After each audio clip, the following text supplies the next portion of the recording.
The Pittsburgh Pirates today, plus 110. I really like them. It's at 7 o'clock coming up against the Washington Nationals. John Lester, Erik loves to talk about those ERA estimators. They're not very kind to Mr. Lester with his pitching style.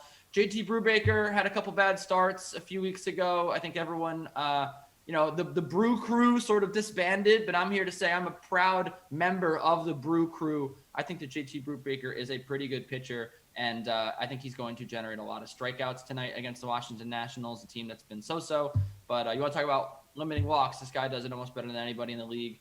He's a good pitcher. And the Pirates, they're starting to find a little bit on offense. I think this could be a little bit of a shock to the Nationals. I think they lose tonight.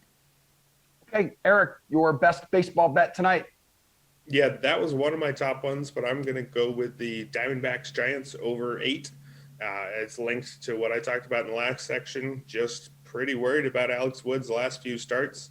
I think even a lineup like the Diamondbacks should be able to score off him. These two teams are combining for 8.8 runs per game this season, so all they need is an average day tonight to hit that over, which I think they're going to get. Again, I think the Diamondbacks can score off Wood. I definitely think the Giants can score off Matt Peacock. He's a 27-year-old with no major league experience before this year, 23rd round pick in the draft back in 2017. That right there says most of what you need to know. You can also look at his 5.24 ERA and get a similar picture.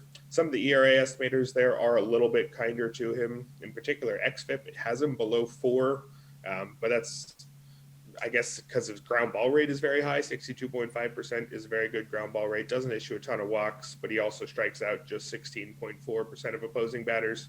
I think he's a back-end starter at best, who good for him making the league from where he came from, as, again, a 27-year-old with no major league experience before this year. But I think that gives you a pretty clear idea of how hittable he is.